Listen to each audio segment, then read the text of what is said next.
السلام علیکم ورحمۃ اللہ وبرکاتہ۔ محترم بزرگوں اور دوستوں،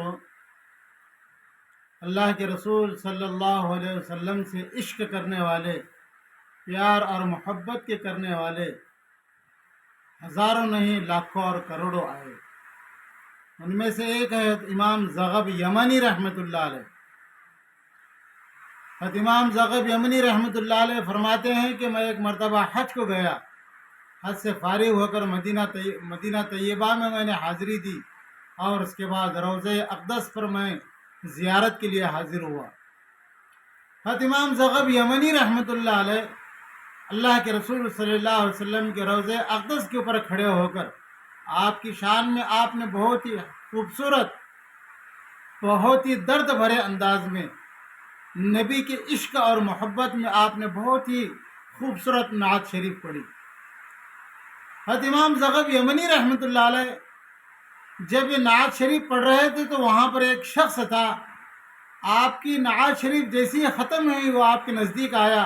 اور وہ کہنے لگا کہ حضرت، اللہ کے رسول حضرت محمد عربی صلی اللہ علیہ وسلم کی شان میں آپ نے جو نعت شریف پڑھی ہے یہ میرے دل کو بہت بھا گئی، مجھے بہت ہی اچھا لگا، اور میرا جی چاہتا ہے کہ آپ میرے گھر چلے اور کھانے کی دعوت کو قبول کر لیں۔ حضرت امام زغب یمنی رحمۃ اللہ علیہ فرماتے ہیں کہ میں نے دعوت قبول کرنا یہ سنت ہے، اس بات کو سامنے ملحوظ رکھتے ہوئے میں اس شخص کے پیچھے پیچھے چلتا رہا۔ چوک آئی، محلہ آیا، گلی آئی، اور اس کا ایک بہت بڑا گھر آیا جس کا دروازہ بھی بہت بڑا تھا۔ جیسے ہی میں گھر کے اندر داخل ہوا، اپنے اندر کمرے حجرے میں لے کر گیا، اور بیٹھنے کے بعد بجائے اس نے مجھے کھانا پیش کرنے کے، وہ مجھے کہنے لگا کہ حضرت، آپ نے محمد عربی صلی اللہ علیہ وسلم کی شان میں اور آپ کی عشق اور محبت میں آپ نے جو نعت پڑھی ہے، اس زبان کو میں بوسہ دینا چاہتا ہوں، میں پیار کرنا چاہتا ہوں۔ حضرت امام زغب یمنی رحمۃ اللہ علیہ فرماتے ہیں کہ میں اس کے فرمائش کو ٹال نہ سکا، اور میں اپنی زبان کو جیسی منہ کے باہر کیا، یہ اسلام اور مسلمانوں کا دشمن، نبی کا دشمن اپنے پیٹھ کے پیچھے چاقو کو چھپا رکھا تھا، اور جیسی میں نے اپنی زبان نکالی اس نے میری زبان کے اوپر زور سے حملہ کیا، اور میری زبان کا ٹکڑا کٹ کر زمین کے اوپر گر گیا۔ میں حیران اور پریشان تھا کہ اس ظالم نے میرے ساتھ کیا معاملہ کیا، اور اس نے زمین کے اوپر گری ہوئی میری زبان کے ٹکڑے کو میرے ہاتھ پر تھمایا، اور یوں کہنے لگا کہ زغب، جاؤ، جس محمد کی شان میں تم بہت اچھے انداز میں نعت شریف پڑھ رہے تھے، بہت ہی پیار اور محبت اور عشق بتا رہے تھے، جا کر تمہارے محمد سے کہہ دو کہ وہ تمہاری زبان کو درست کر دے۔ حضرت امام زغب یمنی رحمۃ اللہ علیہ فرماتے کہ میں حیران اور پریشانی کی حالت میں اپنے ہاتھ میں اپنے ہی زبان کے کٹے ہوئے ٹکڑے کو لے کر اللہ کے رسول صلی اللہ علیہ وسلم کے روضہ اقدس کے اوپر حاضر ہوا۔ میں بہت دیر تک روتا رہا، اور اسی اثنا اور اس درمیان میں مجھے آنکھ لگ گئی۔ اللہ کے رسول صلی اللہ علیہ وسلم میرے خواب میں آئے اور یوں فرمایا کہ زغب، اپنا منہ کھولو، اور اللہ کے رسول صلی اللہ علیہ وسلم نے میرے ہاتھ میں سے زبان کا ٹکڑا لیا اور میرے منہ کے اندر داخل کر دیا۔ جیسی اللہ کے رسول صلی اللہ علیہ وسلم نے خواب کے اندر میرے زبان کے ٹکڑے کو میرے منہ کے اندر داخل کر دیا، میری آنکھ کھل گئی، اور جیسے میں اٹھ کر بیٹھ گیا، اللہ تبارک و تعالیٰ کا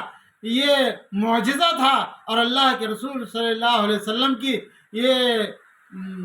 اللہ کے رسول صلی اللہ علیہ وسلم کی طرف سے یہ عنایت یہ ہوئی کہ میرے منہ کے اندر میری زبان کا ٹکڑا اپنی جگہ پر برابر درست جگہ پر بیٹھ چکا تھا۔ اور اس کے بعد میں اپنے گاؤں واپس آیا۔ ایک سال کے بعد میں پھر دوسری مرتبہ حج کے موسم میں گیا، حج سے فارغ ہو کر پھر میں مدینہ طیبہ حاضر ہوا، اور اللہ کے رسول حضرت محمد عربی صلی اللہ علیہ وسلم کے روضہ اقدس پر حاضری دی، اور وہی گزشتہ سال کی نعت کو میں نے اس سے بھی اچھے انداز میں پڑھا۔ ایک نوجوان میرے نزدیک آیا اور وہ کہنے لگا کہ چچا، آپ کا یہ نعت پڑھنا نبی کی شان میں میرے دل کو بہت بھا گیا، میرے دل کو بہت اچھا لگا، میرا جی چاہتا ہے کہ آپ گھر چلے اور میرے گھر چل کر آپ میرے کھانے کی دعوت کو قبول کر لیں۔ حضرت امام زغب یمنی رحمۃ اللہ علیہ فرماتے ہیں کہ گزشتہ سال کا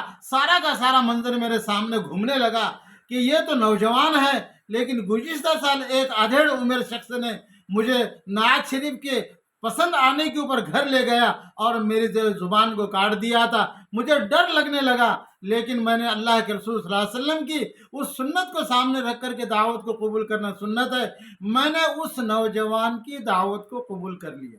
اور میں اس کے پیچھے پیچھے چلنے لگا۔ وہی چوک، وہی محلہ اور وہی گلی اور وہی دروازے کے سامنے کچھ دیر کے بعد میں نوجوان کے پیچھے کھڑا ہوا تھا۔ امام زغب یمنی رحمۃ اللہ علیہ فرماتے کہ جب میں اس گھر کے سامنے دروازے کے سامنے کھڑا ہوگا تو گھبراہٹ کی وجہ سے اور پریشانی کی وجہ سے میرے جسم کے اندر ایک طرح کی جھرجھری آ گئی اور کپکپاہٹ آ گئی، لیکن میں نہ چاہتے ہوئے بھی اس نوجوان کے پیچھے پیچھے گھر کے اندر داخل ہو گیا۔ مجھے اس کمرے کے اندر لے کر بٹھا دیا۔ اس نوجوان نے مجھے بہت اطمینان اور سکون سے کھانا کھلایا، اور کھانا کھلانے کے بعد وہ کہنے لگا کہ چچا آپ بازو والے کمرے میں چلیے، میں آپ کو بہت ہی عجیب اور ہیبت ناک چیز بتانا چاہتا ہوں۔ میں تھوڑا سا پھر سے گھبرا گیا۔ اس نے تو پیٹھ کے پیچھے سے چاقو نکال کے میرے زبان کو کٹ کر دیا تھا۔ اب مجھے اس بات کا ڈر لگنے لگا کہ گزشتہ مرتبہ تو بات تو زبان پر آ گئی تھی، آج بازو کمرے میں نوجوان لے جا کر کہیں بات میرے گردن پر نہ لائے۔ مجھے موت کا ڈر ستانے لگا، لیکن نہ چاہتے ہوئے بھی میں اس کمرے کے اندر داخل ہوا۔ ایک بڑا سا پردہ لگا ہوا تھا۔ وہ نوجوان کہنے لگا کہ چچا ذہنی طور پر آپ تیار ہو جائیے، میں اس پردے کا ہٹاتا ہوں اور آپ ایک ہیبت ناک منظر آپ کو نظر آئے گا۔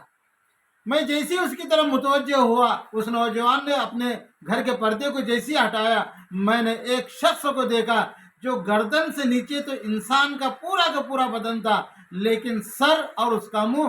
گدھے کا تھا۔ میں اس نوجوان سے کہنے لگا کہ یہ کیا معاملہ ہے؟ تو نوجوان کہنے لگا یہ جو آپ کو منظر نظر آ رہا ہے کہ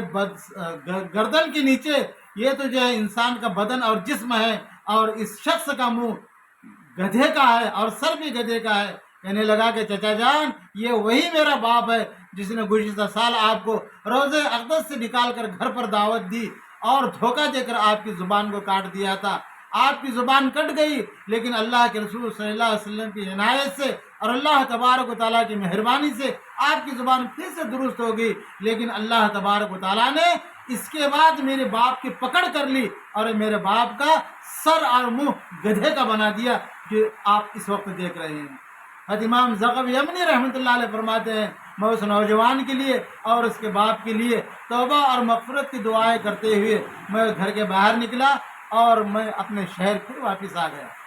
محترم بزرگوں اور دوستو، یہاں پر میں رک کر ہر ایک مسلمان کو یہ بات سمجھانا چاہتا ہوں کہ اللہ کے رسول صلی اللہ علیہ وسلم کی ذات اقدس کے حد تک یا پھر آپ کی کسی بھی سنت مبارکہ کے حد تک ہمارا مزاج اور ہماری طبیعت اس کو قبول کرنے کی ہو، شرافتوں کے ساتھ اور عزتوں کے ساتھ، اگر ہم نے نبی کی شان میں بے عزتی کی اور آپ کی ذلت اور رسوائی کا سامنا کرنا پڑا یا آپ کی سنتوں کا ہم نے مذاق اڑایا ہے، تو پھر محترم بزرگوں اور دوستو ایسی انجام کے لیے ہمیں پھر سے تیار ہونا پڑے گا جس طرح اس نوجوان کے باپ کے ساتھ اللہ تبارک و تعالیٰ نے کیا ہے۔ اللہ تبارک و تعالیٰ سے دعا ہے اللہ تبارک و تعالیٰ ہم سب کو نبی سے عشق، نبی سے پیار اور محبت اور آپ کی سنتوں سے پیار اور محبت کرنے کی توفیق نصیب فرمائے۔ وآخر دعوانا ان الحمد للہ۔